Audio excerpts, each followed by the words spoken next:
This is WFO Radio. Well. Here we are once again. WFO Radio getting closer and closer to the start of the 21 NHRA Camping World Drag Racing Series season. Hopefully you are all doing well out there on Facebook and Twitter, YouTube, the WFO Radio TV YouTube channel. If you have yet to subscribe, please do.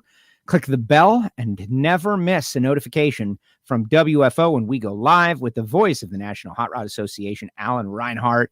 You know, we had a great ignition show this week. This week's going to be kind of interesting in that it's also race week here in South Florida. Homestead Miami Speedway got NASCAR Cup and Xfinity Series coming in. So tomorrow's WFO is going to be a little NASCAR-centric for a while. Don't worry. We'll talk drag racing. Second half of the show, we're going to have a couple of NASCAR-themed guests as we get ready for a little Cup Series racing in my hometown. And then on Thursday, I don't know, we're going to try to get Big Daddy Don Garlitz on the show. Is that going to happen? Is Garlitz going to do the live stream? It's a shocker. You got to just log on to see what happens and get your daily WFO. To all you longtime listeners, thank you so much. Greatly appreciate it. To you first-time listeners, hello and welcome, and like the page and subscribe and do whatever you got to do so that you never miss one of these. We've had a really good start to the season. I think going back to Leah Pruitt and Ron Tobler and John Force last week and Matt DiBenedetto throwing in some NASCAR, having a whole lot of fun. It has been fantastic, and it's going to keep getting better and better. And it's all because of people like, look, I don't even have to put the banner up. Total Seal Piston Rings, the leader in ring seal technology, totalseal.com. This shirt was acquired by me on this show and a little bit of guilt towards Matt Harford. Like, hey, Reinhart got a shirt. Where's my shirt? And the shirt showed up just like that. It's amazing. If it was all that easy. TotalSeal.com. Got a new Hidden Horsepower podcast out there. Go to Apple Podcasts, Spotify, SoundCloud. Go to their website, TotalSeal.com. Obviously, it is all about learning more about ring seal and how vital and important it is. TotalSeal.com. Also, Frank Hawley's Drag Racing School. Would you like to drive a dragster? That is the question. Would you like to drive a I thought I was going to maybe sneeze, right? It was like, I can't sneeze during the big Frank Hawley spot. Can't do that. So just pulled myself out of there. But then I didn't sneeze. And so it's still all up in the air. March 19th, Dragster Adventure, FrankHawley.com. Right after the Gator Nationals. You want to do it. Also, Marvin Rodak. Rodak's got power. He's roasting coffee, fresh per your order. Get on it. Rodak'sCoffeeandGrills.com. Hot sauces, spice rub, everything good. That's Marvin Rodak. Samtech.edu, the School of Automotive Machinists and Technology. Start your education at full speed. That is Samtech.edu. And of course, our great friends at Nitro Fish had a great conversation with Randy Lynn last week. They got that super stock, big money race they're going to be running the week after the Gator Nationals up there at South Georgia Motorsports Park. That's kind of cool. And if you want the 10-year anniversary WFO t-shirt and gear, they've got masks as well. Go to nitrofishracing.com. All right, time to bring in the voice of the National Hot Rod Association. He will be calling the action at the Baby Gators in the Amalie Motor Oil NHRA Gator Nationals, and he is not there. Alan Reinhart. Like, this is what it looks like when Alan is not around. Man, that slot machine's calling. Oh, didn't you have like another ad to read? I was making a sign. I'm excited.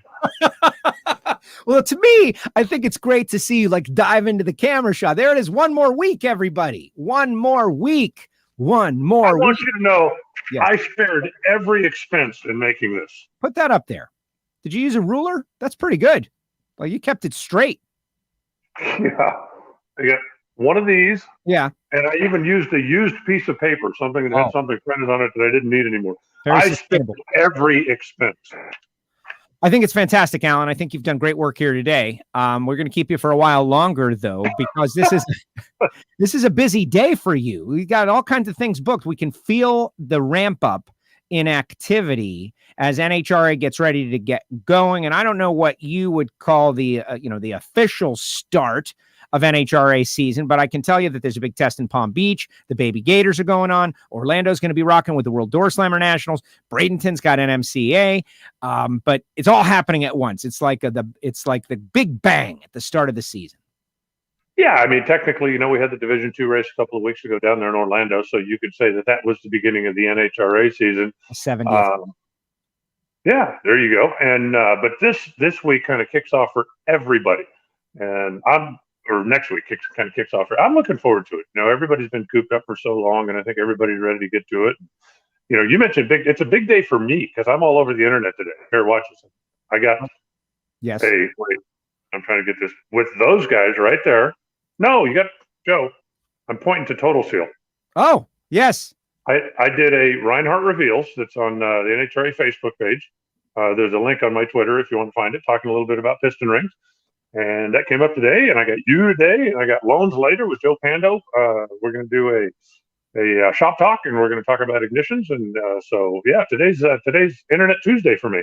Internet Tuesday. I like it. It's a good day. Ignitions, MSD. That's pretty cool. They've really advanced over the years. That's one that I'm going to be checking out because I've got like a 6AL on my 10-second car.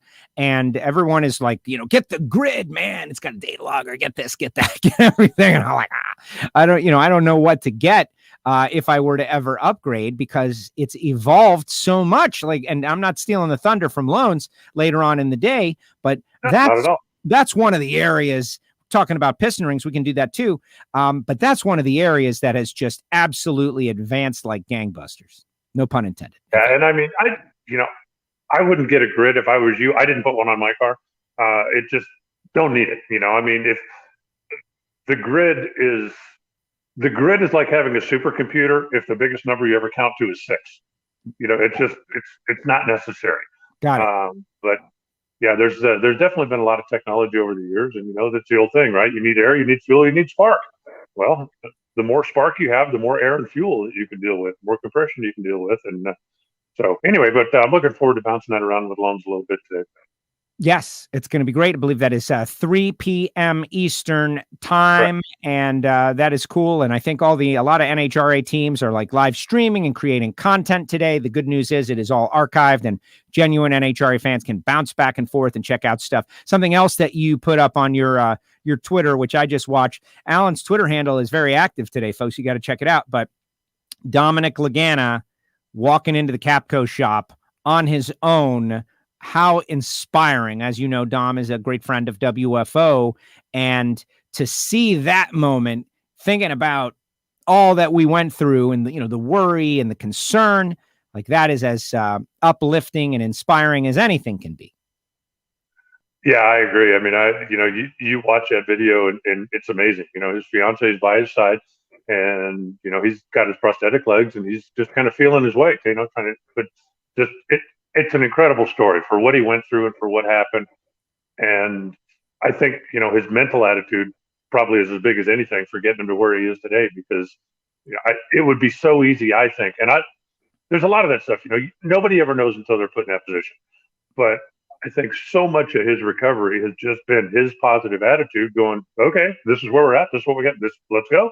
And making it happen instead of, getting down or doing the why me but it's pretty amazing. If you watch that, fair warning, it's possible that your eyes might start sweating before you get to the end of it. Oh, really? You got me all intrigued now. Like, why would my eyes sweat, Alan? Well, I'm just when he walks in the shop and everybody's cheering and he's literally standing on his own 2 feet. Yes, I get it. Your eyes might sweat. Okay. And the sweat runs down you. Come on, Joe, follow along. Perspiration. I got you. I'm a little slow, man. Speaking of like cooped up but I can still hear you. You just can't hear me. So let's just kick you out. There it is. That's what we do. Wait, can you hear me? Yeah, I can hear you. Yes, I hear you. Okay. I can just barely hear you. You sound a little different. Maybe it's coming out of the camera. Bluetooth shut off. I think so. I think you are absolutely correct, sir. And this is just All right. Well, you know what? If this works for you, this works for me. It's working, baby. It sounds fine. Like you're not quite as resonant with the bass, but it's still plenty good. We'll just do it without Bluetooth then. John Force did it without Bluetooth, and we had Force on. Let's start off there. Force was very fired up last week on Wednesday. If you haven't seen it, folks, just shuffle through our archive and be ready. But this guy seems inspired. He's lost a bunch of weight. He's ready to go. If you think you're jonesing to go racing, What must John Force feel like? There's never been, like he's had a couple of crashes and incidents where he's had to take a lot of time off. This guy's been healthy and not able to race. He sounded so eager to ready to get going. Yeah, those guys are definitely ready to get after it. When I was in their shop, whatever it's been now, 6 weeks ago, speaking with Jimmy and speaking with Chris and some of the guys in the machine shop, and those guys they're as ready as anybody. They have had the most time off, even though we've had an extended winter break here. Theirs extends all the way back to, the last time they were on the racetrack was Phoenix. It's been over a year. And so they are definitely ready to get back after it. They have had about enough of hearing about DSR winning all the funny car races, as had pretty much everybody else with a funny car out there right now. But it's looking forward to it. The fans have been clamoring for them to come back. They're going to be back. And just, everybody right now is going, just let us go racing. And one more week, baby. One more week. My eyes were sweating as well watching Dom in the video this morning. So great and inspiring to see. Your eyes are sweating. There it is. That's a Reinhart-ism. And I think it is great. But also some other, like Scott Palmer coming back. It's just been this elevator up, elevator down, good news, bad news for the last year. But I think when Palmer is out there, he's got a big fan base. Like, people love Scott, his attitude, devil may care. They're in it for the right reasons, to have a good time. And if we all remember where he left off, he's got a clone of one of the Capco cars and a whole bunch of brand new stuff that they were just getting dialed in Phoenix last time out before he took a big pause. So I'm sure they're going to be very eager to get rolling. Yeah, I think so too. And, it was interesting reading the release or the story. He is coming back. He's not planning on running the full tour, but he's basically patterned himself after Team Izzo. He said, look, we're going to be a part-time team that wants to come out there and make people nervous when we show up. And I think, I mean no disrespect, and I think he would tell you the same thing. There was a time a few years ago when, guys would look at the ladder at the end of qualifying and go, okay, Palmer, who do we have second round? Yes. And he's trying to get to the point where people go, oh, geez, we got to run Palmer. And there's no question about it that, his performance has stepped up. And, nobody looks at TJ Zizzo and goes, oh, good, we got TJ. Who do we have second round? And that's what Scott wants to do. He wants to spend more time being prepared when he comes out, and he wants to be prepared and ready to go when he gets to the racetrack. So I'm looking forward to it. We'll take all the great cars we can get. And as you said, he has definitely been ascending the performance ladder out there, and I think he's going to continue to go in that direction. And I think, Tobler told us the other day that he's going to be helping Zizzo as part of his retirement, like that they're great friends. He wants to get Zizzo a win, and he's going to go out there. And Zizzo's like, where do you want to go? He's like, no, where do you want to go? And they're like making a map based on the tracks that have the most fun and entertainment stuff all around. Now, is it just me, or did Ron Tobler say, I'm retired? Here's the list of guys that I'm going to be helping. Yeah. Right? It's not exactly like, hey, I'm retired. Here's my new rocking chair. No. It's, okay, I'm retired. I'm going to help, Paul Lee. I'm going to help these guys. I'm going to help those guys. And I don't think anybody's deleted his phone number. And knowing Ron, if somebody calls and says, hey, man, I need a hand, or I need some advice, or, can I send you a couple of computer graphs to look over? I don't believe he's going to say no. So I don't, his retirement is certainly not going to be, I'm going to be out on the boat 6 days a week, or I'm going to be out on the golf course 8 days a week. That ain't going to happen. No, definitely not. But I did ask him that question, like, what if they back the Brinks truck up, Ron? Like somebody like, hey, man, we got a big sponsor. We need a guy. And he said he thought he was pretty much done. The grind of the schedule, I think, is what has to do with a lot of it. But it's going to be very interesting to see. So Palmer is like the good news part of the story. Bad news, I texted a little bit with Terry McMillan today, hoping that Terry would be, doing a Gator Nationals one-off kind of thing. And he said, no, that is not the case, that they got some irons in the fire. They're working on some things, but that's not the plan. Not just yet. Yeah. I hadn't heard any official news out of Terry in a while. And I was kind of thinking that no news was probably not good news, because good news usually seeps out pretty quickly. But, it's difficult out there right now. I think, if somebody's looking for another guy that, the fans like, that's very good, and could be, good for your corporate events. Good, Terry's a guy that's got a lot of enthusiasm.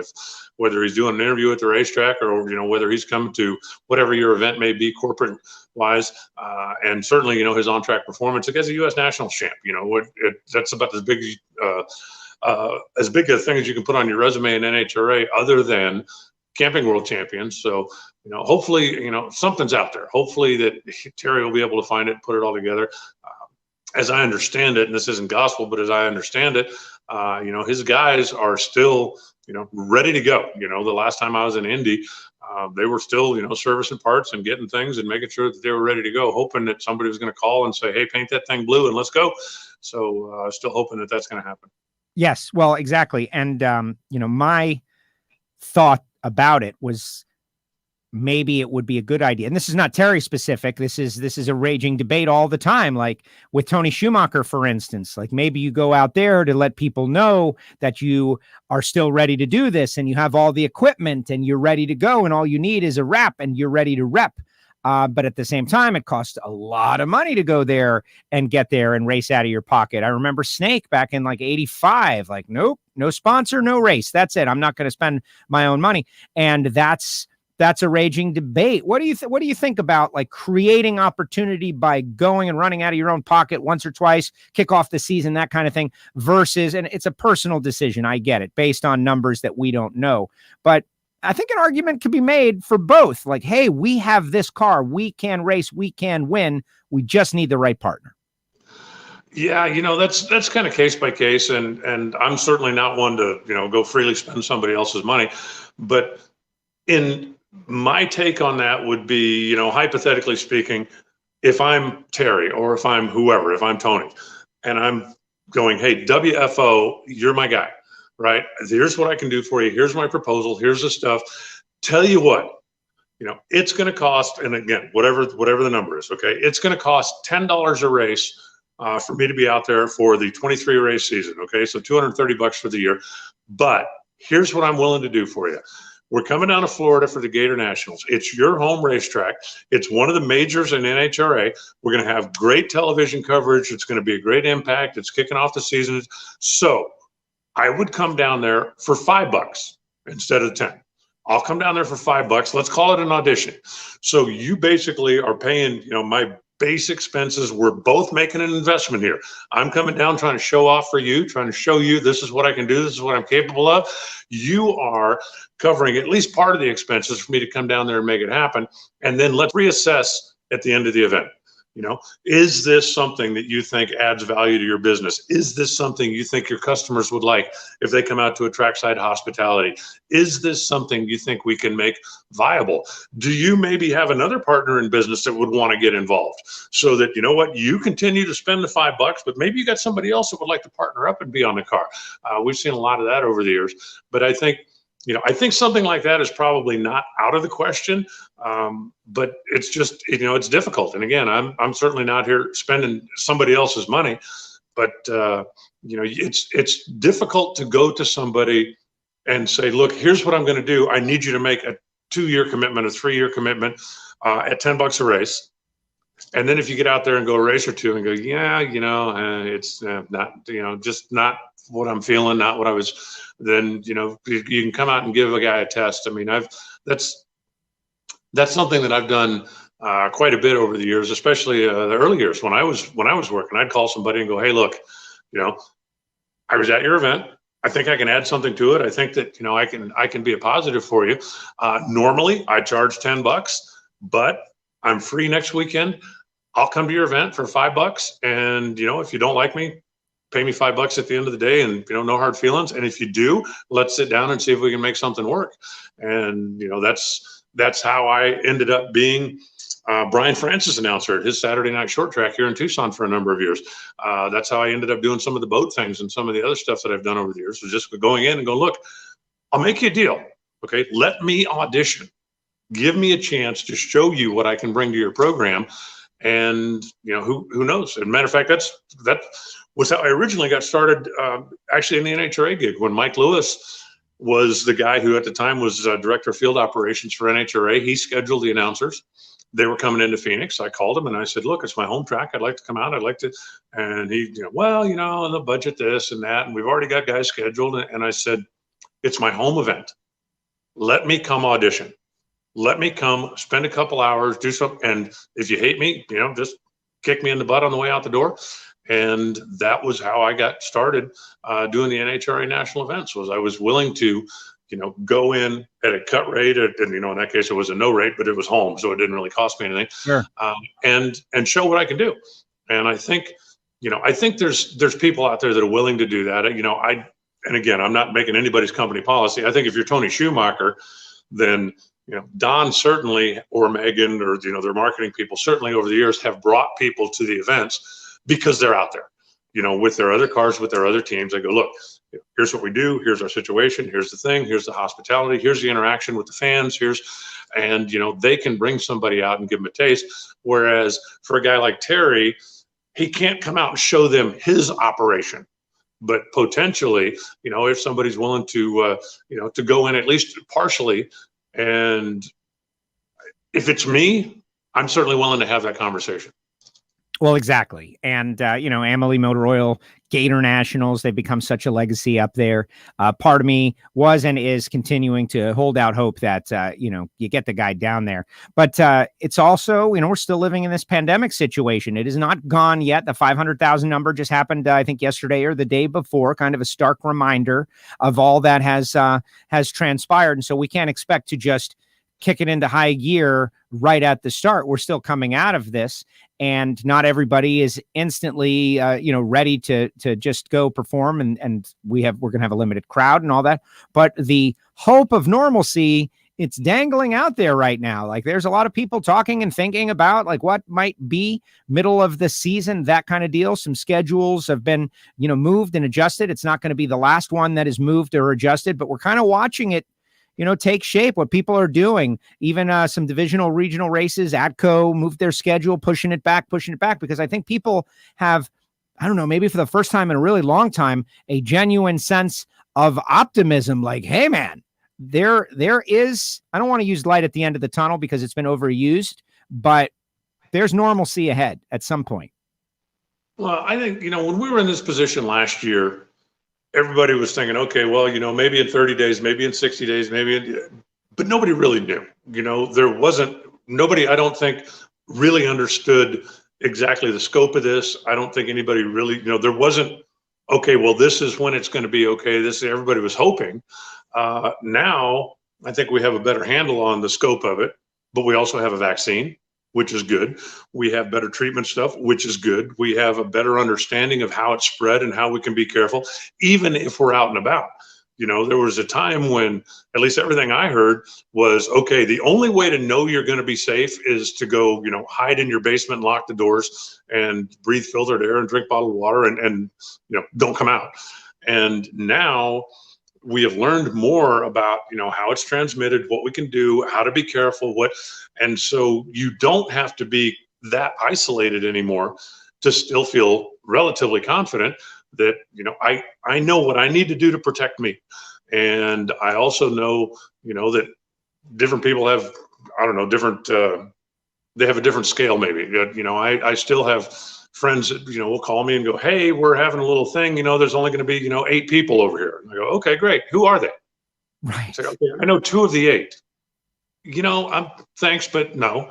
I just, I'm taking responsibility for myself, and I'm doing what I feel like I've got to do to stay safe. And so far it's worked, and I'm very happy with that. And I hope that it continues to work. But, I'm not ready to let my guard down, but I'm a whole lot more comfortable right now than I was a year ago, when it was like, okay, where's it coming from? What's happening? What, if I shake a guy's hand, that's bad. If a guy sneezes, 3 states away, that's bad. If I get too close to a guy in traffic, that's bad. I feel a little bit more comfortable, but I'm taking responsibility for me. And there's certainly times when I could look at a situation or look at a deal and go, yeah, that ain't me.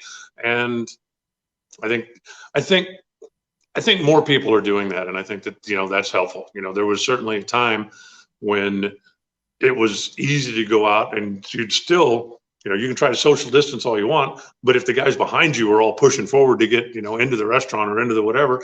And I think now more people have gone, okay, look, this is what we got to do for now. Let's get through it. And I think at least for me, I'm, my comfort level is a little bit higher because I'm taking responsibility for me. I know what I got to do. You're very lucky that you don't have hair. Yeah. Yeah. Is that where it comes from? I think it's a statement of fact, like the other day, I mean, kind of wrapped in a funny little shot a little bit, but going to get my haircut was a total stress. Like it was a total stress. Like my barber's, he's doing everything he can do to be safe. And I had like 4 months of growth, man. And it was becoming horrible and uncomfortable and just, like a terrible experience. And so I went in there and I masked up and I did everything that I possibly could to protect myself. And he was doing his mask thing. But it felt terrible, Alan. It felt terrible. So like, oh my gosh, a risk, unnecessary risk. But then again, at the same time, there are parts of airplanes falling out of the sky on top of people. Maybe not on top of people, but certainly on neighborhoods. So you just never know. True. I think the most impressive thing about that was listening to the audio. How cool and how calm. And I'm going through my checklist, everything, we're good. I'm going to circle around. I'm going, dude, if it's me, I'm going, where's the closest runway? Yeah, like Stryker. Yeah, that was crazy. But as someone who flies a lot, right? Not to do a crazy subject change from like pandemic to airline disaster, but we just did. That's WFO. You've sat in that seat, I'm sure, 100 times where you look out and see that big old engine and you're like, yeah. And now it's like that shot, the one shot, the famous shot with the fire and everything. It's like, that's the kind of thing that you don't forget when you're a traveler. I was in a decompressed plane one time where plane lost cabin pressure and the pilot went into a full power dive to get us back down below whatever this threshold is, 14,000 or 12,000 or something. And like everybody on a plane went, and for, I don't know, 30 seconds, 45 seconds, it seems like an hour, right? But it's really not long. And as soon as we leveled out, the pilot very calmly came on and he said, well, folks, which is the first two words I think, they teach every pilot on the planet. We depressurized. We've got a problem. We are not going to crash. He said, I will get you safely on the ground. But, and he said, to put it in car terms, he said, the engine's fine, the steering's fine, the brakes are fine. We have a problem with the air conditioning, but I will get us safely on the ground. Everybody just relax. There's, you're not in any peril. And literally everybody on a plane went, okay. He sounded calm and he sounded very assured and assured everybody. And he landed, and I'll never forget this as long as I live. We just landed and we got off the plane and everybody's kind of like mumbling around. And this one idiot, because there's always one idiot, always goes up to the woman at the counter and he's like, well, when's the next flight? I got to get to Chicago. You don't understand. I've got it. And I literally went over and I tapped the guy on the shoulder and I said, hey, pal, 30 minutes ago, you were going to be a bonfire in the middle of the desert. Sit down and shut up. Yeah. And I got an ovation from everybody at the gate. But I'm going, look, and that's, I'm assuming that the pilot, when he was talking to his passengers, sounded like, and you can find the audio. That's another thing that's on my Twitter feed if you want to go look for it. But you can find the audio. It's about a 4-minute clip. And, but the guy's just completely, I'm in control. This is going to be fine. We're going to do what we need to do. We're going to get my aircraft and my passengers safely on the ground. And, if he told the people in the back of the plane that, then, I'm sure that, they were all, saying a prayer, but like I say, the pilot on the plane, when we depressurized and went into a full power dive, the pilot, when he spoke, was very assured, very calm, very matter of fact, very, you're safe. We got this. I'll get us safely on the ground. Everybody just relax. We're going to go land. And that's what we did. The pilot mentality. And I see it a little bit in Doug Coletta, right? Like they operate at a different frequency than the average citizen. They go through so much training. Like that's an area where you don't just get in a plane and go in a few hours. Like there's extensive training that goes with it. And that's part of the training, to be able to handle challenging, difficult situations, and to be a commercial airline pilot and have 300 lives in your hands at all times. You've got I'm sure that's I don't know if it's a class, but I'm sure it's something that they work on, like sounding calm in crisis moments so that people don't panic, like in the movie Airplane. Actually, I think, class is a good, maybe not necessarily for the speaking part, but I know from being around Connie Coletta so much and spending a fair amount of time at his place in Michigan, pilots every 6 months have to have X numbers of hours in training in the simulator, and the co-pilots also. And one of the things that they do is, right, the pilot's in there, and then the guy who's running the simulator in the back goes, well, let's blow up engine number 4. And yes, you're in a simulator. Yes, you're not going to crash. You're not going to, but if you've ever been in one of those things, it is so realistic, you wouldn't believe it. And the pilot then goes, okay, we've got an engine problem. We've got to shut that down. If we've got to hit an extinguisher, if we got to do this, we got to run a systems check. What do we got to do? Da, da, da. Where's the nearest airport? How do we get, and then come in and safely land the thing. And I think you just get to the point with so much training that when it happens in the real world, you know what to do. Right. Automatic. Right? It's not like, oh my God, what is it? You just go, okay, well, here's what I got to do. Here's my checklist. Here's my stuff. Here's how we safely get this bird back on the ground. And again, the pilot, and I don't know what his name was, but if I'm ever in a plane that has a catastrophic engine failure, I would like to have that pilot, please. Yes, well, exactly. And that's the point of training. That's, it's kind of, I don't know, in our modern world, everybody thinks they can watch a YouTube video and they know everything about everything and it's great. But training makes it second nature. That's why you go through a training exercise so that it becomes second nature, so that when it actually happens, you're prepared for the moment. That's what it's all about. All right, a couple of things, some misinformation out here. Someone asked about Budweiser in the comment section should sponsor Terry. And then a gentleman is suggesting that NHRA does not allow tobacco or alcohol sponsorships. That's why it's not called Winston anymore. And that is partly false. And so I just want to address that as people look for sponsors and think about it in this new world that we're in. As far as I understand it, alcohol is yes, and tobacco is no. Because I think of like Patron and I think of all these great alcohol sponsors that we've had very recently. And I know someone who's got, like my friend Fast Eddie Federkyle runs Comp Eliminator. He's got a vodka sponsorship and he's got good stuff like alcohol. Yes. Tobacco. No. And to be honest with you, I don't even know if the tobacco thing is an NHRA rule as much as it's a government thing. Winston didn't leave drag racing because the NHRA didn't want Winston. NHRA did not chase Winston out any more than NASCAR chased him out of the Cup Series. It was the government regulation about their advertising that came into play there. So, but no, alcohol, if Budweiser wanted back in NHRA, they would be welcomed with open arms. Beer. Alexis has got a beer company now, that oldest beer brewery in the world. I forget the name of it. Yeah, ABK, but I believe that's going to swap to another tequila brand this year. Oh, good. Oh, what? Look at this. I love the tequila stuff back, honestly. And okay, a little bit. Well, yesterday was National Margarita Day. I assume you partook in that. I did partake in a way. I was doing my Poker Action Line podcast that I produce for other people, and I got to enjoy what it's like when one of the hosts partakes in National Margarita Day, but the other one does not, and like what kind of dynamic that creates. And it was very fun and interesting, definitely. But no, I didn't. I'm avoiding some sugar. So no, I would just go straight tequila if we were doing that, which I enjoy. I enjoy that. If Budweiser wanted to come back, they would be welcomed, as would any other brewery or alcohol company that wanted to come and get involved. I'm sure they would be welcome. Exactly. Derek says that the lighting makes you look younger. No shade. You're welcome. And well, that's a thanks, Joe. Here, what about, is that too bright? I think it's good. I think you can improve. Like, I think your light's better than my light, man. You get a better situation than I've got all of a sudden. I got to upgrade. Look, I got different lights too. How about that one? Less. That one? Too hot. That one? I think I like that. I think you're back normal. This guy wants to hear you do your attention in the pits call. I don't know. I think you should wait till the real deal, but it's up to you. Come to Gainesville. There it is. Come to Gainesville. Let's talk a little Door Slammer stuff.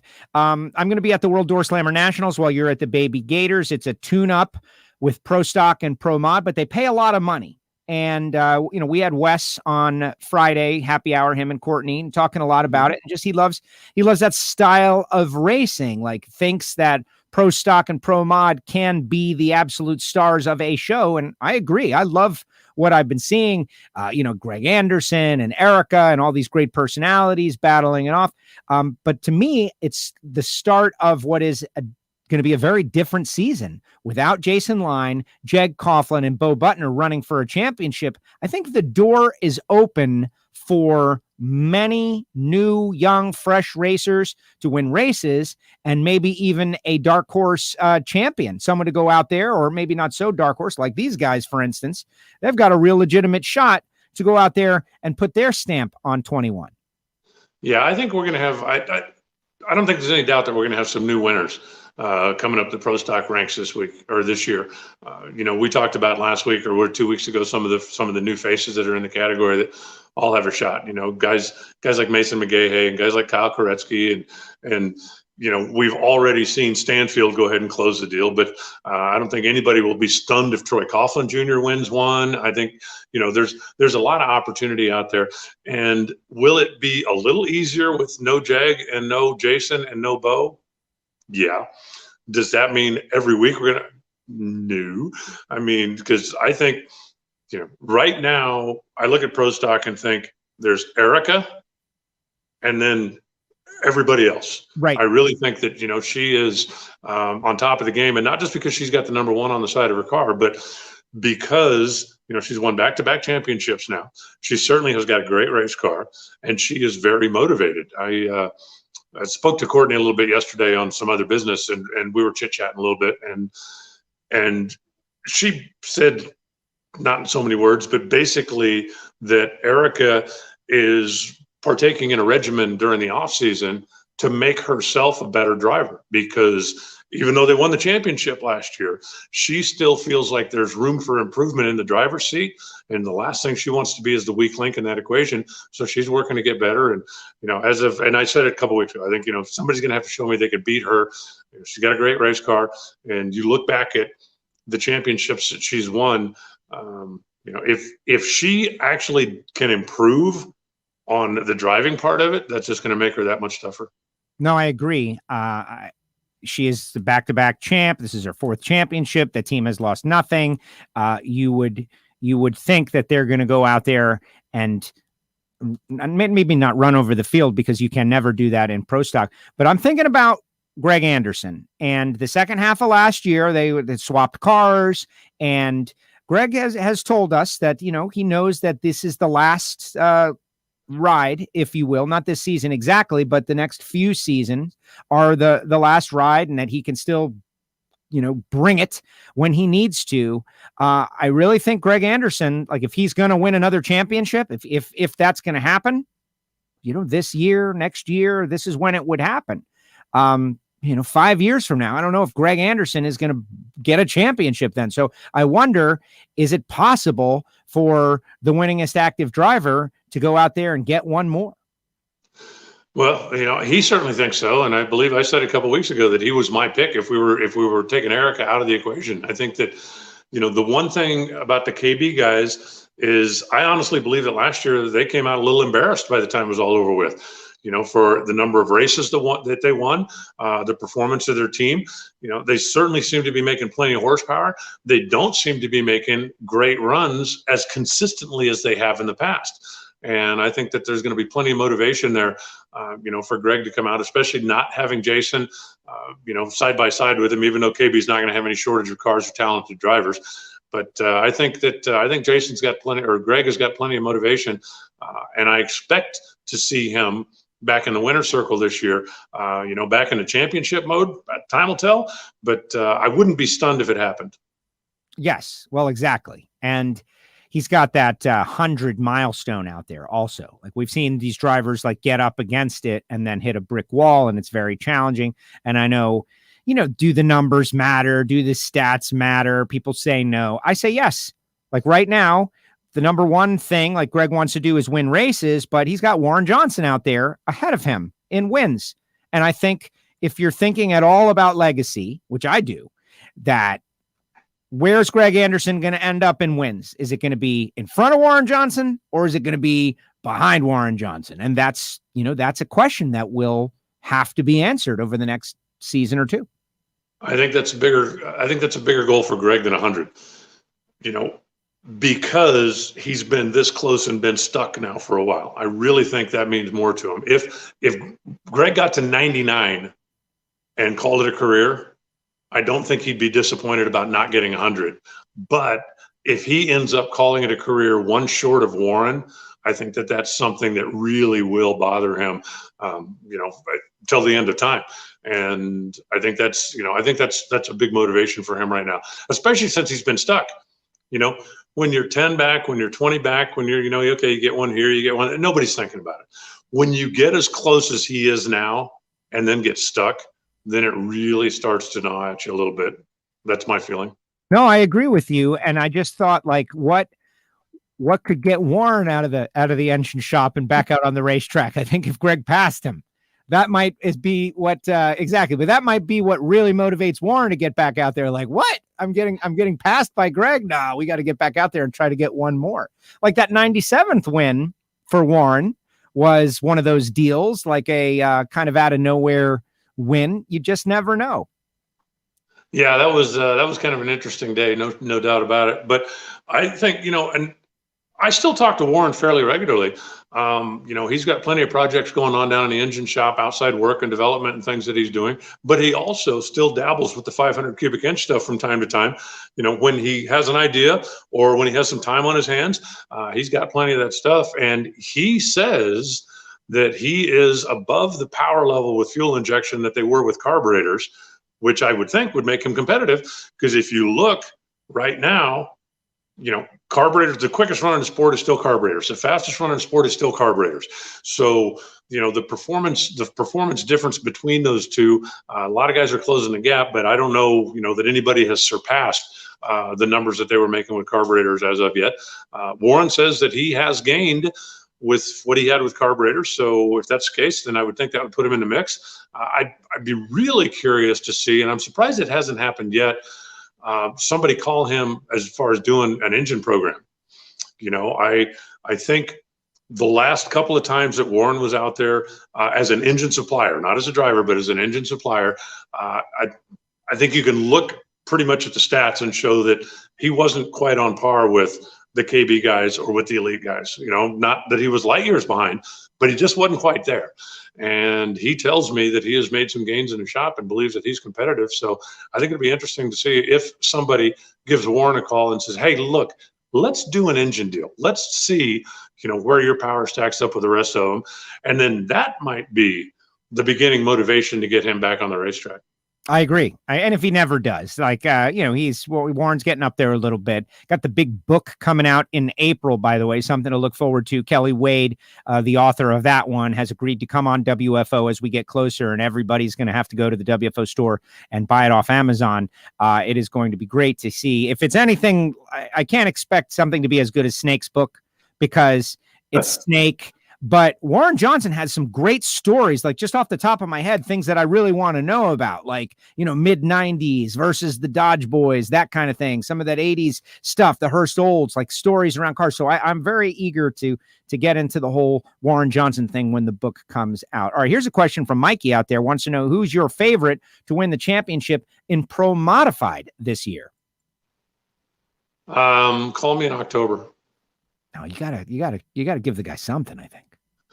At this point, I want to see. I tell you what, ask me after the World Door Slammer Nationals, because at this point, I honestly couldn't tell you, who's going the Pro Charger route, who's been doing all of their off-season homework. It would be really easy to say Stevie Fast was the favorite because he's a champ, but there's been a lot going on out there. That's what I was going to say. He's the favorite because he's the champ. He's got Billy Stocklin, like.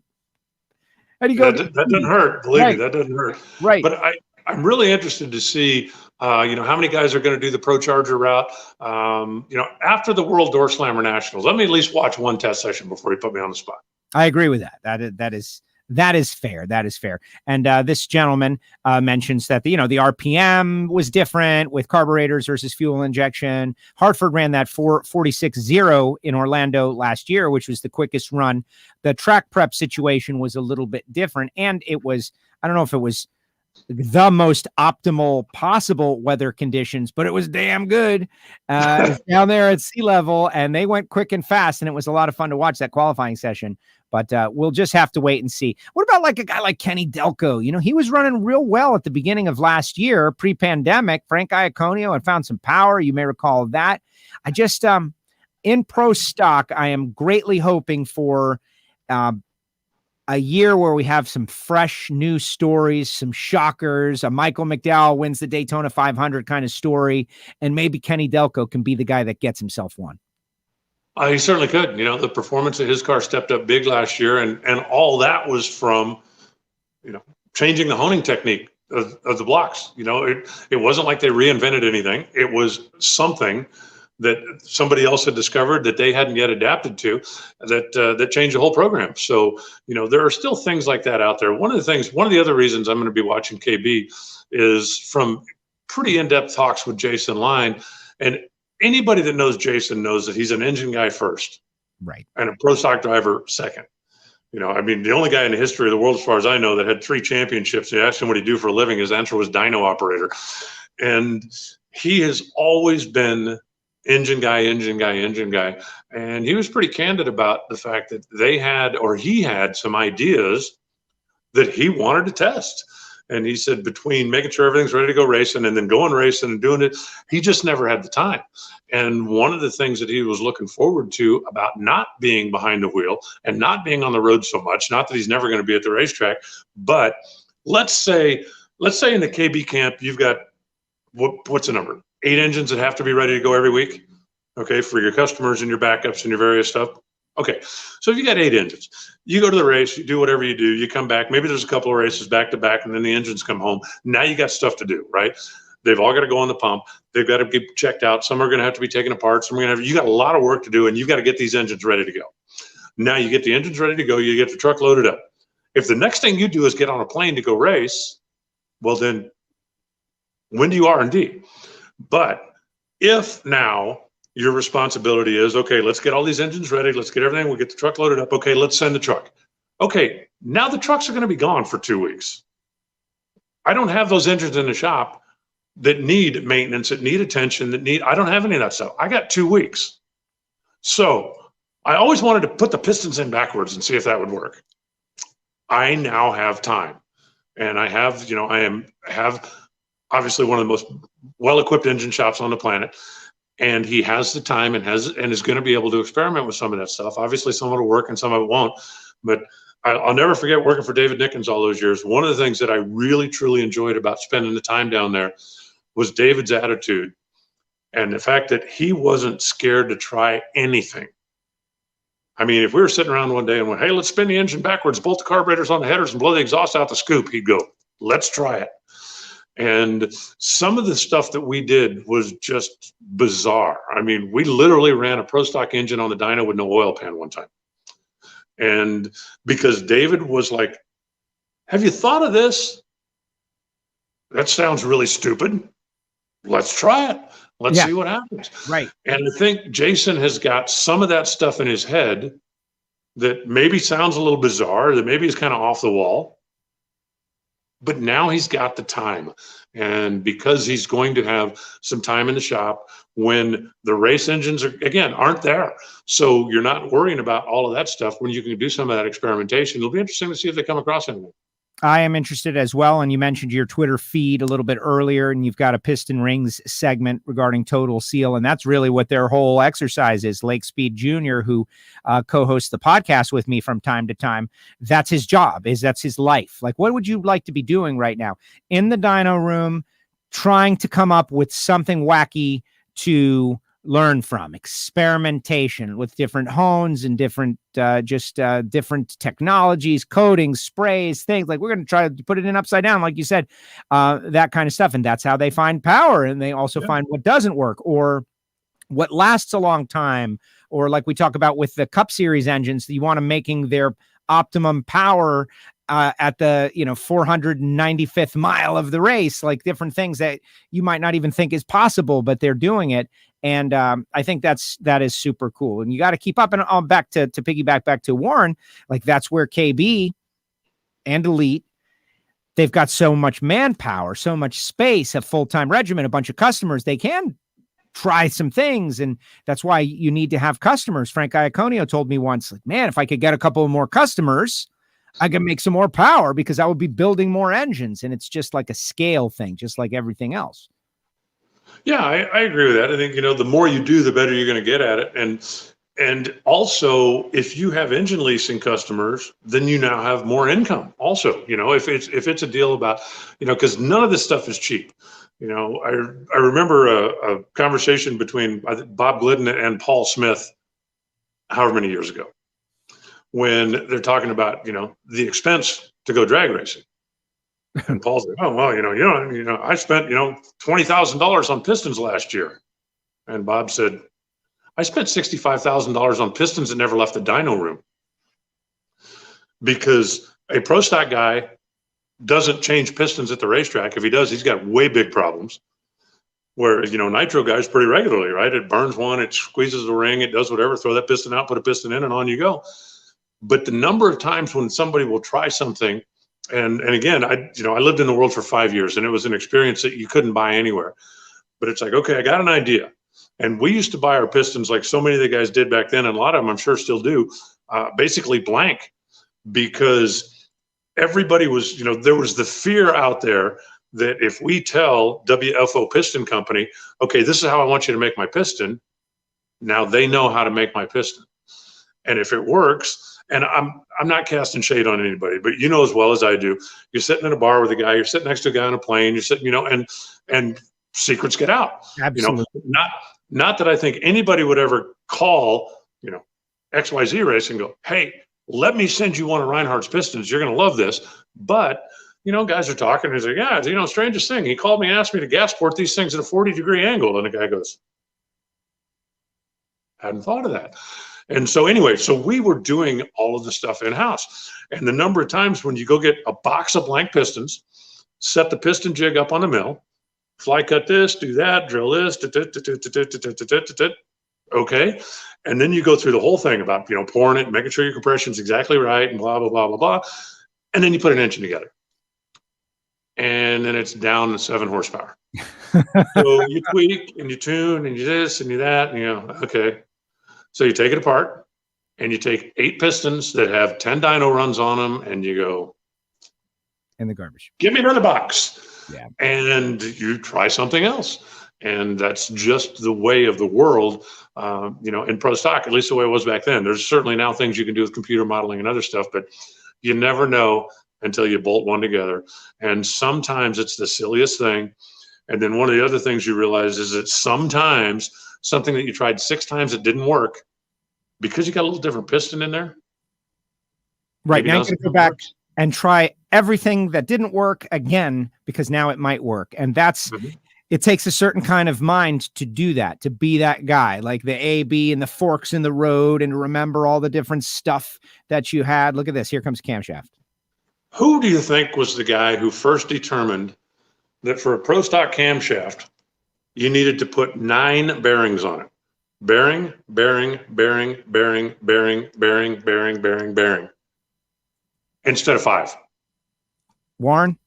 But it makes a difference. Yeah. And the camshaft, things are different and things progress. But again, when I started working with David, and we're talking 20 years ago plus now, the cam lift was certainly better than the valve spring technology of the day. We literally used to use the piston to close the exhaust valve. That was just, everybody did it. That was the way it worked. And then we realized, and everybody else did as well, but we realized over time, we start revving these things higher and higher, and you start putting more and more spring pressure on them, you start doing that, the cam would twist, because you put this thing on a stand and you check valve to piston clearance, and you got plenty of valve to piston clearance on number 1, on number 3, on number 5, on number 7, everything's fine. Then you send the thing down a racetrack 3 times and you bring it back, and you see marks on the pistons, and maybe in 3 and 4, definitely in 5 and 6, and in 7 and 8, you got bent valves because the pistons have been just smashing the valves. How can that be? Because the camshaft twists. Yeah, it's behind. And so now, your valve timing, the further you go back in the engine, the more your valve timing is off because the camshaft twists. So the cores get bigger and bigger and bigger. That's the core size to this day for a top fuel car. That's the core size for a pro stock car. There you go. And the reason that the top fuel cams still have a smaller core is because it's mandated. It was never mandated like that in a pro stock car. So at the time, because we didn't have 70 millimeter camshafts and all this other ridiculous stuff, how are we going to fix this problem? You fix it by offset grinding the cam. So now the camshaft, the timing of the lobes from the front to the back are offset ground in a twist. And you end up putting the thing on a stand and you check valve to piston on number 1 and number 2. And it's like, okay, you're right where we want to be. And then you check it on number 7 and number 8 and go, oh my God, you can't start this thing. It's going to destroy itself cranking it over on the starter. But once it was running, everything would go into, basically where it needed to be. And at the time, there was power to be had there. And then the realization that the cams were flexing in between the bearings. How do we fix that? Put more bearings in. And so that's what they did. And but anyway, there's so much of that stuff that's still out there. I don't think that anybody in this day and age is going to go, hey, look, we found 25 horsepower.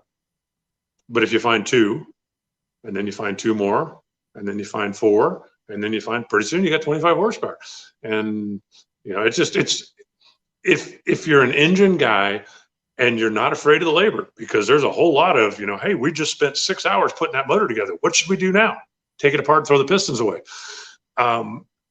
Just being in that environment, and it's, it can get tedious at times. It can get very frustrating at times. It's like, okay, look, we had a motor, and again, doesn't matter what the number is, right? We had a motor made 1,000 horsepower. What'd you do? Well, we took it apart and put it together 17 times. What do you got now? We got a motor that makes 945 horsepower. Can you get back to 1,000? I don't know. Hope so. And it's just, but that's all part of that world. And boy, is it easier to lose 10 than it is to find 10, believe me. Well, exactly. And that's why Jason has been, when he's been on the show, against mandating anything. Like in his world, he would like no restrictions or rules, because he would like to keep the world of options as large as is possible. And what he'll say is that as soon as you restrict the world of options, well, we're not going to spend less time. We're not going to spend less money. We're going to spend all the time that we have and all the money we have available, but we can only be creative in this very narrow band of things. Now, whether that's good or bad, that's for people above my pay grade. But it's just very interesting to hear you talk about that, to see the camshaft and to think about just how much effort. We see the cars go down the racetrack, and we love when the one we want to win wins, and it's entertainment and all. But this is a professional motorsport at the absolute ragged edge of technology for what it is. And there's a lot of effort going into these cars going down the racetrack. Anybody out there that's an engine guy, should be able to at least comprehend this. It's like, to me, just fascinating stuff. But and Joe, let me ask you this. Do you know what the camshaft is in your Firebird? Well, kind of, but no. Yes, but no. I don't have the cam card. Well, the cam card is like 620 lift, okay. But it's a roller cam. I know that it's a comp roller camshaft with about 620 lift, but I don't have the duration specs memorized. But anything over 600 lift is, pretty stout. Yes. Right. You get over 700 lift. You get over 800 lift. I mean, we're talking really rare air race stuff, right? The pro stock cars, when they had unlimited RPM, the lift was over an inch, and they were running almost 12,000 RPMs. Okay, that's why they kill valve springs. When you've got 1 inch of lift and you're sneaking up on 12,000 RPMs, you're going to kill valve springs. So the 10,500 RPM rev limit. This is, you're right. We're going to save everybody. We're going to save them valve springs. We're going to save them wear and tear. We're going to make the engines last longer. This is going to be a good thing, right? So now that you've got a 10,500 RPM rev limit, what do you do with the camshaft? Well, right. I don't know. Have it be open longer. 1.25 inch lift. Oh, yeah. Right. 1.25 inch, because we can still change valve springs every 6-second run if we need to. So why not open the valve farther? The only reason we didn't open the valve farther before is because we couldn't run the thing 12,000 RPMs if we were trying to open the valve farther. Well, at 10.5, you can. So now, you're still changing 1 million springs, but you're buying all new camshafts, and you're starting all over on tune-up and on curve and on everything that you're working with. And so, you can tell me, okay, you can't spend any money on carburetors. But if that means I can spend all my money on fuel injection, okay, I'm going to spend it. If I got the money to spend and I've got the time, I'm going to do it. But 1.250 lift, which, yeah, well, that's a lot. Because now it's not allowed to run 12,000 RPM. So that's what we can do to make more power and make it happen. And, if that's a restriction, then that's a restriction. And we go from there. And you just keep moving to whatever the next thing is. If you take away one section, that just means we're going to spend more time and effort over in the other section. And that's always been racing. And there's no way to stop it. And it comes from, you think of the early roots to the bootleggers in the moonshine country in NASCAR. Like, there's no way to stop it. Like, if someone wants to accomplish something, they're going to figure out a way. It's like, all right, you've put a barrier in our way. We are going to figure a way around the barrier, one or the other. We will accomplish our goal, which is to win races and go fast and make power one way or the other, because that's our job. And that's what's interesting about it. Yeah. And we've had, some of this conversation before. I know, when I've spoken to people, a lot of times we got to cut costs. And it's like, okay, what if you're just allowed one engine for Sunday? Okay. You have to start and finish the race with the same engine on Sunday. Now you can't be as aggressive. You can't just go out there and go, hey, I don't care if we blow up 4 of them. Let's just keep loading another one in. Now you're going to have to dial back. You're going to have to tune back a little bit. And that should save everybody money. Except what will then happen is I will have to have a complete welding and machine trailer at the racetrack. So when that one engine throws a rod, I can't go back and tell my sponsor, gee, I'm out of the race because I hurt an engine. I got to do whatever I can to get that thing back. So now I've got to try to get that block welded up, get it remachined, get it to where everything will fit. And if it's not perfect, I'm still going to the starting line. I have to, right? I've got to be on television. I've got to do what I got to do for my sponsor. I'm going up there with something that maybe isn't quite right, that is almost definitely going to blow up again, that potentially could put oil on the racetrack, could do something, could slow down the show, and could potentially be a safety hazard if I'm going up there with something that I know isn't right.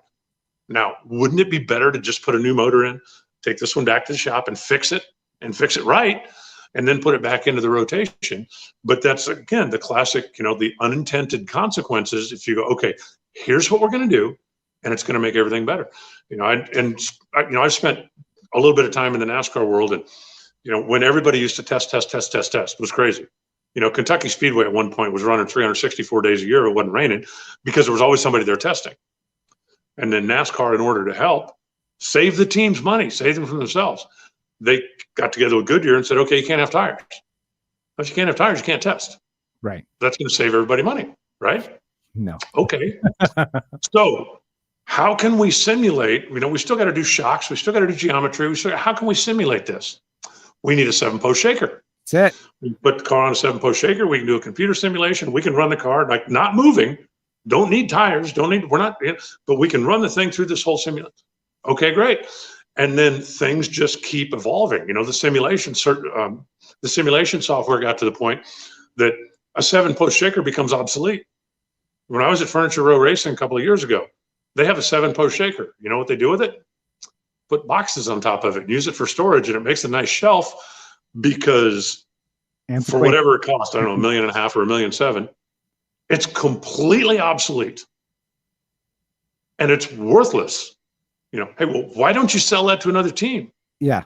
Because theirs is obsolete too. Right. So you just keep going and going and going.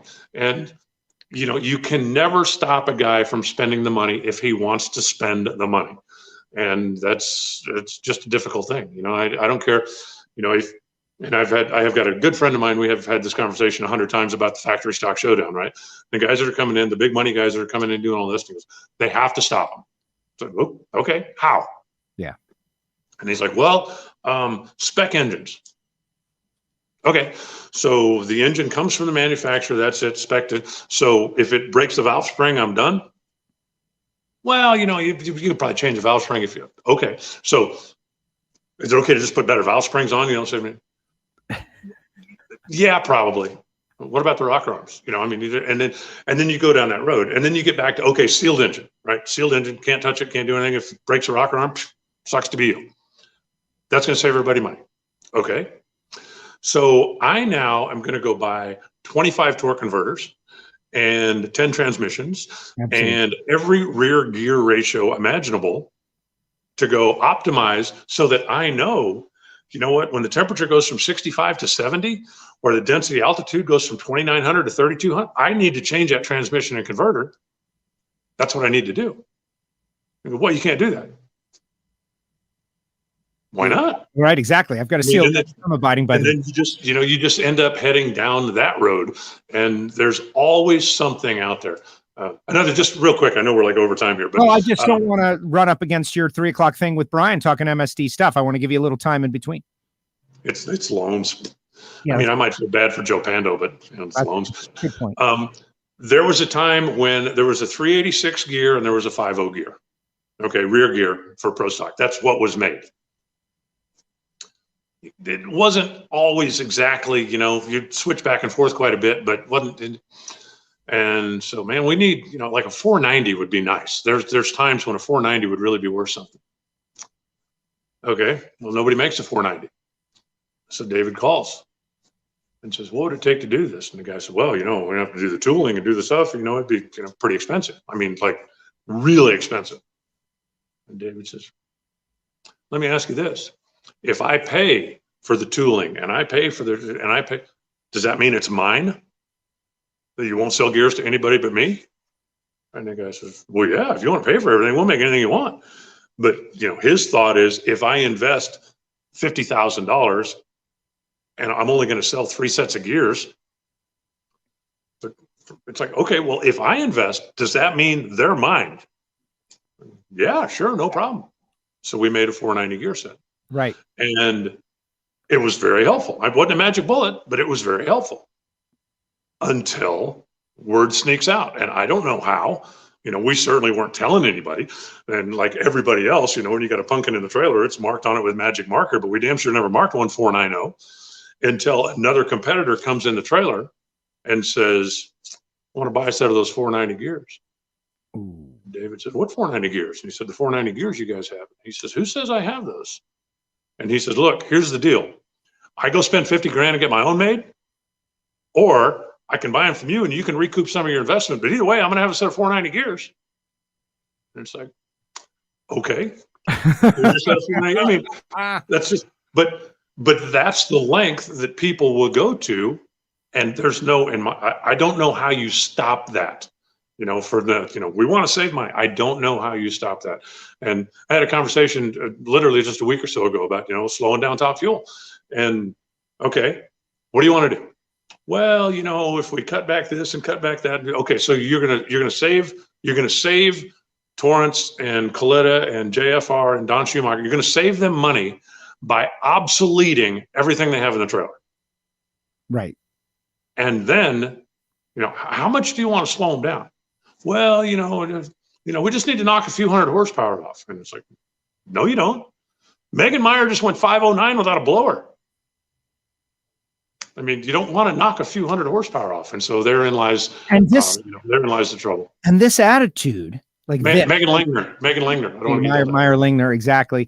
And, David Knapp was, mentioning the bottomless wallets up there. And someone mentioned about, 4-second alcohol car. But this, whatever we're talking about, this is to be celebrated. I know it's expensive, but this is the innovative nature. This is the Americanism in racing. Like, this is what we are all about. Like, you don't tell me I can't do it, because we can. We'll find a way. We'll do something. We'll build something. Well, you need a machine to do that. We'll build the machine. Well, you need a bunch of real estate to do it. We'll buy the real estate. We will find a way. And isn't that what's more American than that? It's tremendous. It should be celebrated.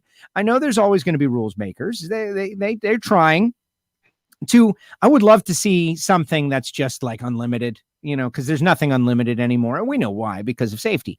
But that's what we love. Like what you just described. People are saying this is the best show ever. Jim Hughes out there because of this. The details. Jim Hughes. Yeah. The details. My Jim Hughes? A Jim Hughes. I don't know if it's the Jim Hughes. Well, a Jim Hughes.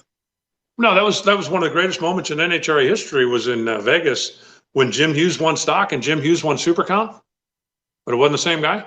Oh my gosh. A name double, but different people.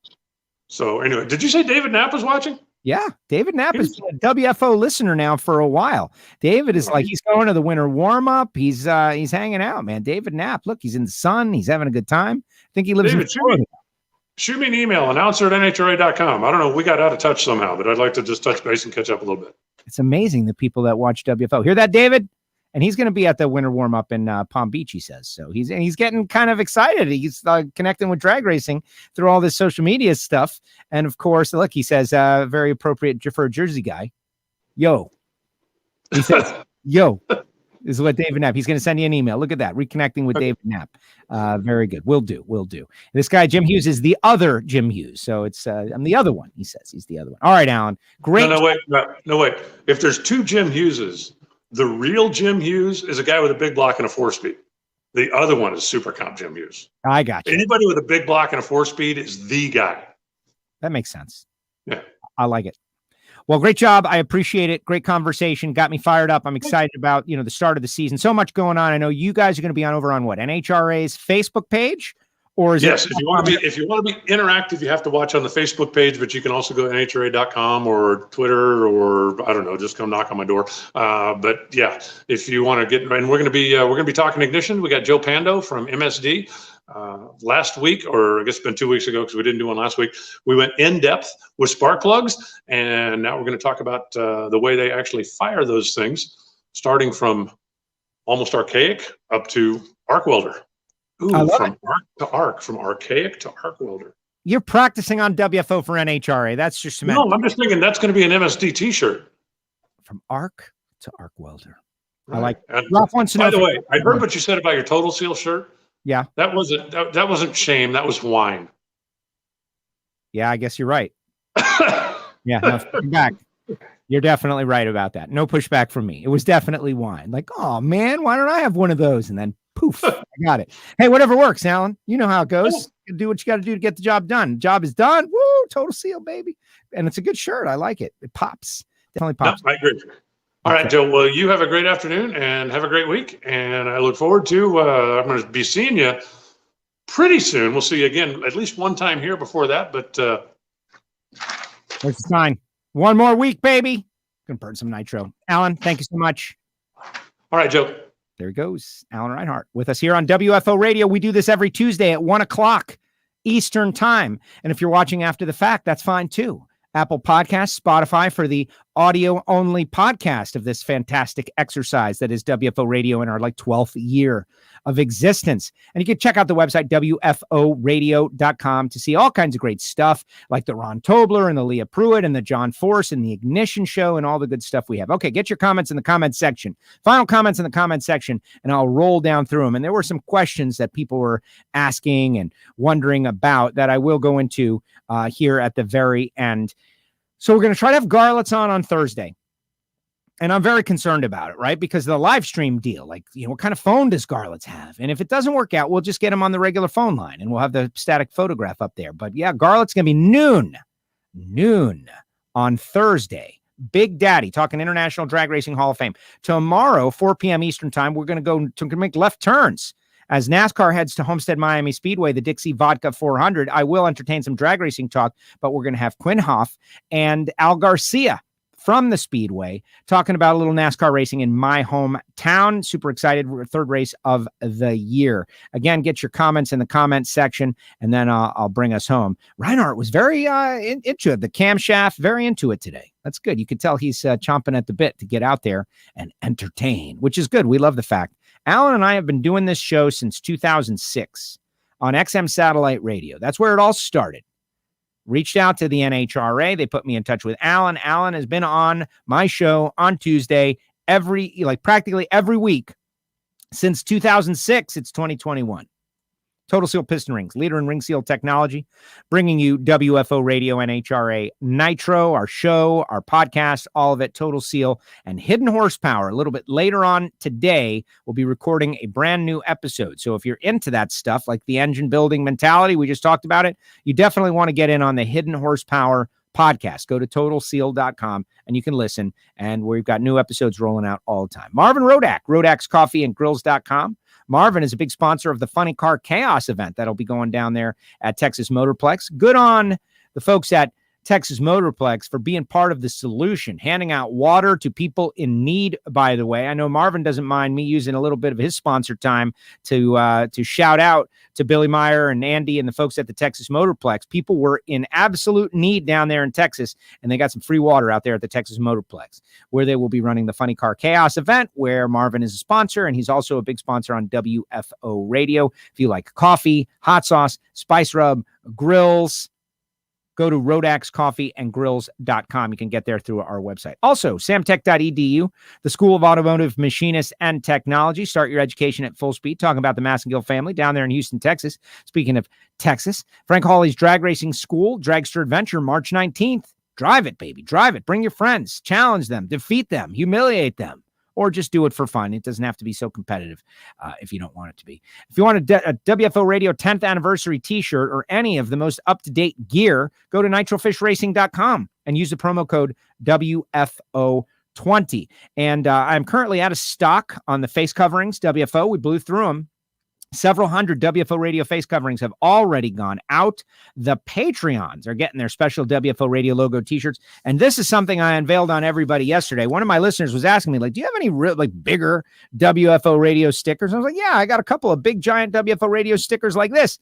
Who knew that people actually wanted these? Giant. This thing is massive. And so after the response from our members, the Patreon members, to this decal here, I decided I would tell you guys about it. This is like, you got to request it from me, Joe at WFOradio.com. And I've got some of them sitting around, and I can always have some more made.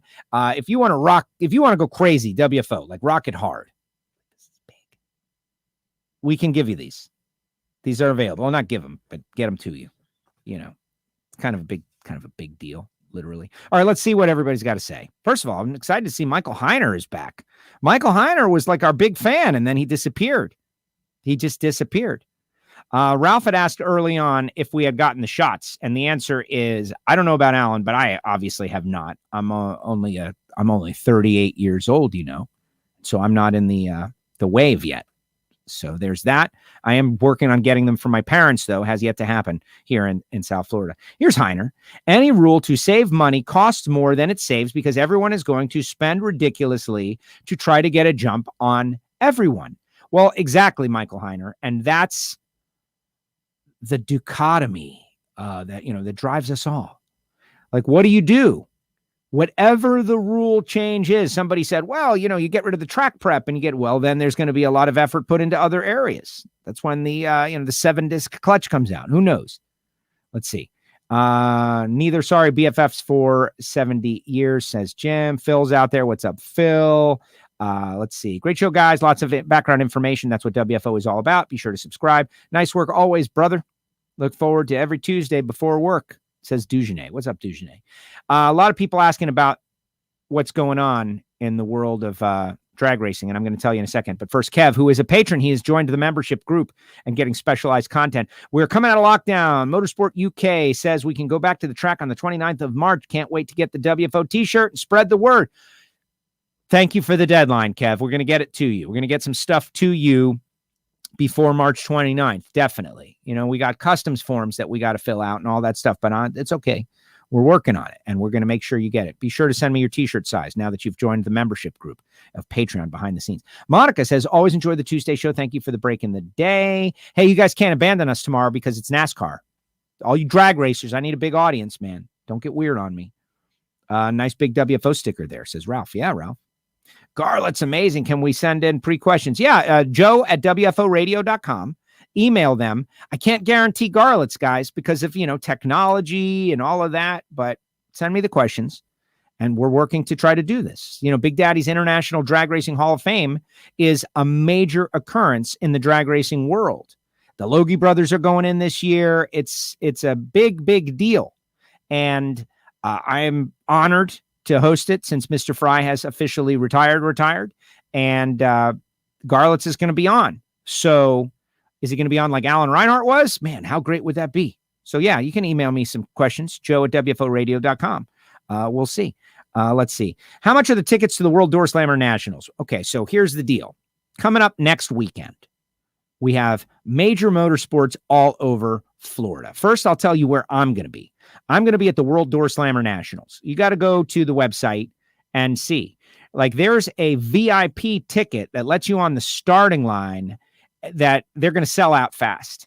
So if that's what you want, if you want to like stand on the starting line, it's going to be a lot more money than if you want to just sit in the grandstand. So I don't want to give you information that is maybe inaccurate or not in accordance with your budget. Go to their website. They've got a account. They got social media accounts, World Door Slammer Nationals. Just, you can find it very easily, and that'll give you all your information. It's going to be a very fun event. Pro mod, pro stock, factory stock showdown, comp, and some other categories. It's going to be great. Myself, Al Tucci, are going to be on the mic together. What's that going to be like? Am I going to have to like raise my energy to Tucci-like levels? Or am I going to play my standard Joe Castello? Or am I going to bring it down to a very awkward and slow pace just to be different? These are things that I'm still working on. Who knows? Now, me and Tucci are going to be great. I love his new show on travel, the Italy show. Al Tucci. It's amazing. I've seen the promos. Lots of good info. Thank you very much, Bill. Great show, Joe, says Scott. And I noticed that. What'd you say? 353 Radio versus the World, South Georgia Motorsports Park. That's crazy. Threes. There was a quick 16 at Palm Beach 2 weeks ago, and I was watching when I was bracket racing. And 460s, 470s, these are dragsters. And I just allowed my mind to wander to a 3.5 second door slammer run. And it doesn't really make sense. That's one of those things, like a top fuel car, accelerating 0 to 100 in less than a second. And people just can't figure it out. Like, it just doesn't make sense. Those Radio versus the World cars are in that range. It's like, how? Great info from Alan on Pro Stock Cams, etc. Another good show as always. Thank you, Jim. Mark Watkins is a Patreon. Says, great job with the Lynn Haddock show. Love the shirt and decals. Thank you very much. You're welcome very much, Mark. Thank you for being a WFO member on our Patreon page and helping support the enterprise. Thank you very much. You deserve it. The Lynn Haddock show. That's the story about Lake Speed's dad and how he and Lynn went to Europe and raced in the World Karting Championship against Ayrton Senna, and the Americans won. Great story. Got to check out that episode. Hidden Horsepower. Nice, says Monica. What's the deal with Kurt Johnson? Couldn't he come back racing? Yeah, of course. Kurt Johnson is welcome to come back racing. I feel like that all the time. Kurt is in the family business, and Kurt, if not the first to put a Joe Castello themed sticker on a pro stock car, on a professional level motorsport car. It was Power Shift on XM was the show. And I remember John Knapp of John and Joanne, but John Knapp, who is a Miami Dolphin fan. John, may you rest in peace. Our Dolphins are going to get there someday, bud. Won't be long, John. But John heard me on XM, and I was on NASCAR radio, and he knew that I was a drag racer, and he invited me down and brought me at the Gator Nationals. I was there anyway, but brought me pit to pit, and, he introduced me to Kurt and Warren. Like, this guy is on XM, and he's trying to talk drag racing, and they made me the honorary crew member, AC Delco honorary crew member. I still got shirts. I'm like hardcore Kurt and Warren guy from way back. So, Kurt driving a pro stocker at some point. I would love to see that. Like, I think that's the kind of story that drag racing needs. Get Kurt back in a car at some point, somewhere. But that costs a lot of money. Like, if you want it bad enough, Joe, you'd pay for Kurt to be in the car. It's like, I can't do that.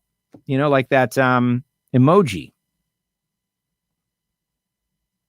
Yearly subscription. Monica, I'll activate. It's asking me to activate yearly subscription all the time. I'll activate it. A lot of other people said, I don't want to pay for a year. I just want to pay for a month or two and then dump out on you, Joe. So, but yeah, we're working on it, Monica. Email me, joe@wforadio.com. How about a show on pro stock cheating, the early years? 4-cylinder on one side, big four, legal, leaky valves, etc. and so on. I got to talk to Mike Heiner about that. You think that'll work, Heiner? Get you guys back for a happy hour? Where can we watch the World Door Slammer deal? It's called Flow Racing. It's going to be streamed. You got to have a monthly membership, but you will hear me on there. And the chip draw, all that stuff. Mark Stockseth, thanks for the goodies. Thank you, Mark, for supporting WFO Radio as part of our membership. The Patreon page, man. And I hope that the content that you guys get, the unique Patreon-only content, well, sometimes silly, you feel like it's worthwhile. But if it's not, that's why we throw out the swag. Kev says, I thought the Patreon paid for your pro stock license. Yeah, actually, I'm buying Bitcoin with it. You guys don't know about that, but no, I'm kidding. You guys pay for our internet bills is what happens on WFO Radio. The Patreons support us directly as we are growing like gangbusters, guys. We grew like 112%. Now Facebook and YouTube, and subscribe and click the bell, and Twitter. And it's been a great start to the season. And honestly, the pandemic has caused some positive things. I think about those 500,000 people and their families, and it's devastating. And that crazy stat about World War I, World War II, and the Vietnam War all together in 1 year, we've lost that many people, but it has really caused people to reevaluate so much. And I'm feeling, I don't want to get totally optimistic, because you know how it goes. You get to the top of the mountain and you slide back down right before you get to the pinnacle. But there is going to be a time in the future, and hopefully not far off, where we'll all be like unrestricted. And we're going to be out there, and people are going to be doing what they want and spending money and going places and having fun and traveling. The travel is going to be insane levels, and it's going to be so much fun. And I'm looking forward to it. And I hope people want to come see us at the NHRA as part of it. Like, think of those races, the races that we didn't get to go to last year. Places like, Bandamere and Sonoma, whenever we can go back. Like, how much fun is that going to be? So anyway, back into my pitch about what's going on before we send you down the road. World Door Slammer Nationals in Orlando next weekend, Friday, Saturday, Sunday. Going to be a lot of fun. I will be there. That's where I'm going to be. It's going to be on Flow Racing. At the same time, NHRA Lucas Oil Series competitors are going to be in Gainesville, Florida at the Baby Gators. That's where Alan Reinhart is going to be. And that's going to be streamed on NHRA.tv. And that's going to be free. And you can watch the alcohol cars, and you can watch Competition Eliminator, etc., all your favorite NHRA categories. And it all depends. Like, are you going to run for a championship? Are you trying to win a divisional championship? Do you want to win a Gator Nationals Wally, or a Baby Gators Wally from Gainesville Raceway? There's going to be a whole lot of racers there. But also down at Palm Beach International Raceway, the track that I have been bracket racing at, the track where I won my Super Pro Track Championship in 1995, they are having the Pro Winter Warm-Up. Pro, as in the Professional Racers Organization, Pro, are going to be down there testing. And it's also going to be a Friday, Saturday, Sunday deal. And I'm excited to be going to the World Door Slammer Nationals, but I'm going to have nitro cars in my backyard. It's going to be kind of cray. But I'm going to be in Orlando. They are going to put on a show. I don't know all the details, but I know the Capco team is going to be there. I know some DSR teams are going to be there. I know Coletta and Force are going to be there. Basically, the bigs are all going to be there at Palm Beach. And I can tell you, South Florida drag racing fans are going to be showing up. And me and Brian Lones don't have disagreements very often, but he and I had a conversation real recently where he said that nobody showed up to the last Pro Winter Warm-Up, and I disagree. We had a massive crowd. South Florida is an untapped resource for the National Hot Rod Association, namely Camping World Drag Racing. We have millions of people down here, and most of them love cars, love the idea of racing 10,000, 11,000 horsepower. It's just, it's 5 hours to Gainesville. I think it's closer from Gainesville to Atlanta than it is from Miami to Gainesville. We got to figure this out.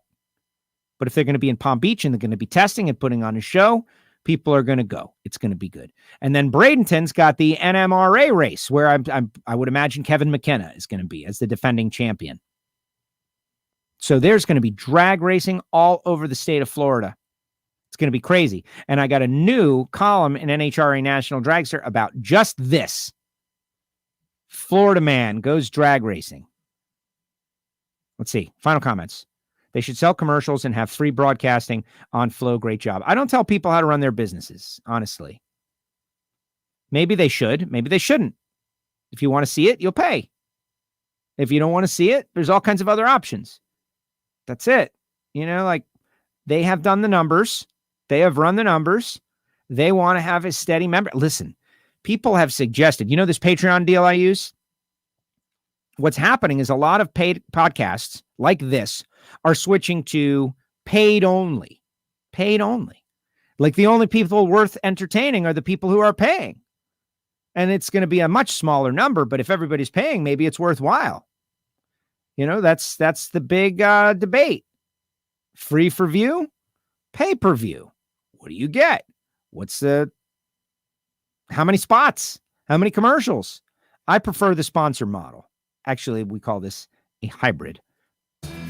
Because we do have sponsors, and we're entertaining new sponsors, and we're reaching out for new sponsors at all times. Look at this. Total Seal, baby. It only cost them a t-shirt. John, Baby Gator's Wally smaller than the regular Wally. Yeah. David Knapp, ask Homestead Miami Speedway would build this strip. David, you don't think I've been on their case about that since the very beginning? The saddest part about it is, and I'll tell you this, I'll even pause the music. The original architecture of Homestead Miami Speedway included a drag strip. Not just a drag strip, but a national event style drag strip at Homestead Miami Speedway. Ralph Sanchez, when he had designed the track, for those of you that are motorsports knowledgeable, you may know the name Ralph Sanchez, the Grand Prix of Miami. If you watch the beginning of those old Miami Vice TV shows, you see the cars snaking around through the streets of Miami. When Hurricane Andrew came through in 1992 and wiped out the neighborhoods where Homestead Miami Speedway is, it was devastation. And so they got together with the county and they needed to build something, and they built this fantastic speedway, Homestead Miami Speedway, where we now have street drags on pit road. Part of the original mock-up, the original plan, which they have like a diorama, like one of those scale deals on a table, right? Like it's, like 10 feet wide by 6 feet across. And they've got the speedway layout, the original true oval. Was it the original true oval? It was the Indy style rectangular oval. Because remember, Homestead Miami Speedway was built to be a scale replica of the Indianapolis Motor Speedway, and it's been through many reconstructions. We can talk about this tomorrow with Al Garcia. This is a great plan to submarine Al. You drag racers can attack him about, we need to build a drag strip. But here's the bad news. The land that they owned where the drag strip was going to go, and always some of us held out hope, and there's ecology down there. It's very close to the Florida Keys, very close to the ocean. There's a lot going on. But the biggest problem is there's neighborhoods. But now it has been leased or sold, something like that, to a large company that does mail order products that you might get a truck out in front of your house like that every once in a while. And so the land that was going to house the eventual drag strip at Homestead Miami Speedway is no more. So it's kind of sad. You got to figure this one out, though. There you go, David. Little history. Let's see. Derek says, it's actually a private message to someone else. Alcohol sponsors are fine. Thank you, John. The Patron brand was there for years. Yeah, absolutely. No, it's alcohol, yes. Alcohol, yes. It's as simple as that, guys. Alcohol, yes. And if you watch the happy hour show, like consumer products that people want, we're coming into a new era of existence on Earth where I think like old world restrictions like that, you want to advertise, well, it's not hurting people. And if there are age restrictions, they are abide by. But I think that's where we are. And I think this was a good show. Hour and 30 minutes with Reinhart, baby. Look at this. I'm getting ready for Hidden Horsepower. Thanks to Total Seal. Thanks to Sam Tech. Thanks to Frank Hawley. Thanks to Marvin Rodak. Somebody go get some coffee. And remember, if you want to join the Patreon VIP club, you can do it. Go to WFOradio.com. It's just like a monthly. We're going to unveil the yearly membership very soon. And that's going to do it. We'll see you next time right here on WFO Radio. Tomorrow, 4 p.m., talking NASCAR. Quinn Hoff, Al Garcia. And we'll talk a little drag racing too. Garlits later on in the week.